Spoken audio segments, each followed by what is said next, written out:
Myanmar সীমান্তে যে মাদক এবং মাছ ধরার ক্ষেত্রে কিছু কিছু সমস্যা হচ্ছে, এগুলি নিয়ে আলোচনা হয়েছে। তারপরে যে আমার লুট হওয়া অস্ত্রগুলি কীভাবে নিয়ে আসা যায় এগুলি ব্যাপারে আলোচনা হয়েছে। তো মেইনলি আলোচনা হয়েছে যে পূজার সম্বন্ধে বেশি। তারপর আমরা যে কারাটার একটা সংস্কার করতে চাচ্ছি, কারারে সংস্কার, ওইটার ব্যাপারে সবচেয়ে বেশি আলোচনা হয়েছে। তারপরে আপনারা জানেন যে ফরিদপুরে যে অল্প দুইটা ইউনিয়নের সমস্যা, কিন্তু পুরা কয়েকটা জেলার তারা রাস্তা ব্লক করে দিচ্ছে, এগুলির ব্যাপারে আলোচনা হয়েছে।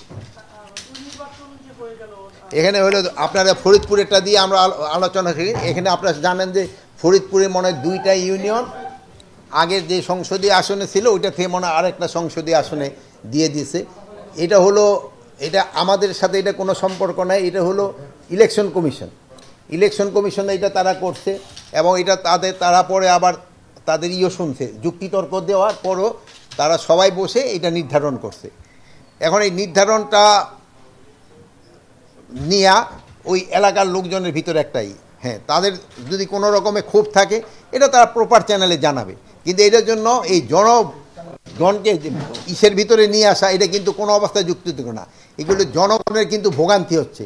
এই দুইটা ইউনিয়নে কতজন লোক আর কতজন ভোটার আর প্রায় লাখ লাখ লোকের কিন্তু আপনি জিম্মি করে রাখছেন। এটা কিন্তু কোনো অবস্থায় বরদাস্ত করা হবে না।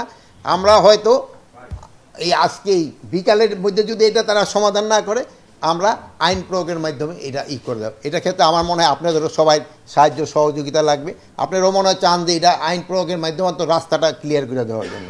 রাস্তা কিন্তু ব্লক করার অধিকার কারোই নেই, যেহেতু তার যদি কোনো দাবি দেওয়া থাকে তারা প্রপার চ্যানেলে জানাবে, কিন্তু রাস্তা ব্লক করে জনগণকে ভোগান্তি করা এটা কিন্তু কোনো অবস্থায় আমার মনে গ্রহণযোগ্য না। এটা ক্ষেত্রে আপনারা কি বলেন? এটা আপনারাও বলেন। আচ্ছা, এই ক্ষেত্রে আমরা একটা ভালো সাংবাদিক ভাইরও চাচ্ছে যে রাস্তা যেন কেউ ব্লক না করে। এবং এখানে আমার ওই বোনও দেখলাম খুব রাজি, উনিও যেহেতু মাথায় সবাই এইটার ক্ষেত্রে রাজি। আচ্ছা, এটা সবার ক্ষেত্রে প্রয়োগ করা হচ্ছে। এই সাংবাদিক ভাই আরও একটা ভালো কথা বলেছে, কাউকে ছাড় দেওয়া উচিত না, রাস্তা ব্লক করলে কাউকে ছাড় দেওয়া উচিত না। আচ্ছা, এখন নেক্সট পয়েন্টটা যাই। নেক্সট পয়েন্টটা হলো পূজা। আপনারা জানেন যে পূজা একেবারে ঘনে আসছে। এই জন্য পূজার ক্ষেত্রে আমাদের যত ধরনের প্রস্তুতি আমাদের নিতে হবে। এটা পূজাটা একটা ধর্মীয় অনুষ্ঠান, এবং এটার পবিত্রতা রক্ষা করা কিন্তু আমাদের সবাই দায়িত্ব। কে কোন ধর্মের আমরা তা করব না, এটা সবাই আমাদের দায়িত্ব। তারা যেন ভালোভাবে পূজাটা করতে পারে, এই জন্য আপনাদের সবাই সাহায্য এবং সহযোগিতা দরকার। এবং পূজার ক্ষেত্রে কোনো ধরনের কোনো অসুবিধা যেন না হয়, এই জন্য আমাদের যা করার আমরা সবই করব, এবং পূজাটা যেন নির্বিঘ্নে এবং ধর্মীয় রীতিনীতি মেনে যেন করতে পারে, এই জন্য আমরা সব ব্যবস্থা করে দেব। এবং এটার যেন পবিত্রতাটা রক্ষা হয়, এই জন্য আমরা সব ব্যবস্থা করব। আর এই জন্য ধরেন যে অনেক জায়গায় একটু সমস্যা আছে, কমিটির ভিতরে নিজেদের ভিতরে একটা কোন্দল রয়ে গেছে। আমরা অনুরোধ করব তারা নিজেদের কোন্দলটা মিটাইয়ে পূজাটা যেন ভালোভাবে সম্পন্ন হয়, এই জন্য আপনারা লোকজনকে বলবেন এবং আমরাও বলবো, এবং আমরা আশা করি যে পূজাটা খুব ভালোভাবে এবং নির্বিঘ্নে এবং উৎসবমুখর পরিবেশে এবং ধর্মীয় ভাব এবং গাম্ভীর্য বজায় রেখে হয়ে যাবে। আর তার আরেকটা পয়েন্ট ছিল যে কারাতে অনেক সমস্যা আছে, এটার সংস্কারেরও দরকার, এবং এইটা নিয়ে অনেক আলোচনা। কারার একটু বাজেটের ক্ষেত্রে সমস্যা, এমন অনেক কারা যারা আছে বন্দি আছে, অনেক বয়স হয়ে গেছে, তারা ধরেন বিভিন্ন রোগ আক্রান্ত, এবং তাদের ঔষধের ব্যাপারে একটা বাজেটেরও বেশি দরকার হয়।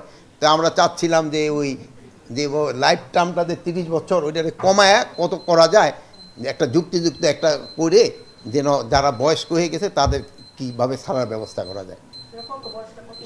আমরা এটা এখন পর্যন্ত নির্ধারণ করি না, এটা একটা আলোচনার ভিতরে। আমরা ওই মেয়েদের ক্ষেত্রে হয়তো আমরা 20 বছর করে দিতে চাচ্ছি, ছেলেদের ক্ষেত্রে হয়তো আরও একটু বেশি হতে পারে। বাট আবার কতগুলি স্পেসিফিক আছে, তার বয়সটা কত ওটাও দেখতে হবে। ওখানে যে ধরনের 18 বছরে অপকর্ম করছে, তার যদি 20 বছরের ছায়া দিল 38 বছর, সে তো আবার আইসা হয়তো আবার অপকর্ম কিনা ওই সবগুলি বিষয়গুলো দেখা হবে, বাট মেয়েদের ক্ষেত্রে এই আমরা একটুখানি বেশি লিবারেল। লুট হওয়ার অস্ত্র যেগুলি আছে এইগুলি কিন্তু প্রতিদিনে উদ্ধার হচ্ছে। আপনারা কিন্তু ওই স্ক্রলে দিচ্ছেন, আপনারা পেপারও দিচ্ছেন, এটা ডেইলি কিন্তু উদ্ধার হচ্ছে। পুরস্কার ঘোষণার পরও এটা উদ্ধার হচ্ছে। তো আপনাকে ভিতরে মনে হয় কেউ এখন পর্যন্ত পুরস্কার পান নাই, আমি অনুরোধ করবো আপনারা 2-1টা পুরস্কার নেন। এই সংখ্যাগুলি তো সব এত মনে রাখে না। আইন শৃঙ্খলা পরিস্থিতি নির্বাচনের সময় যেন খুব ভালো থাকে, এই ব্যাপারে আলোচনা হয়েছে। হ্যাঁ,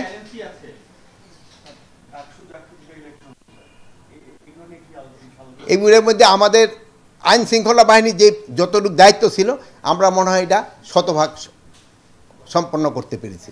আমাদের আইন শৃঙ্খলা বাহিনীর সম্বন্ধে কারো কোনো ধরনের কোনো অভিযোগ নাই এবং আমাদের কোনো প্রস্তুতিরও কোনো অভাব ছিল না। এই জাতীয় নির্বাচন তো আরও অনেক পরে, এটার জন্য তো আপনারা জানেন আমরা ট্রেনিং সব শুরু করে দিতে, আমাদের প্রস্তুতি শুরু হয়ে গেছে।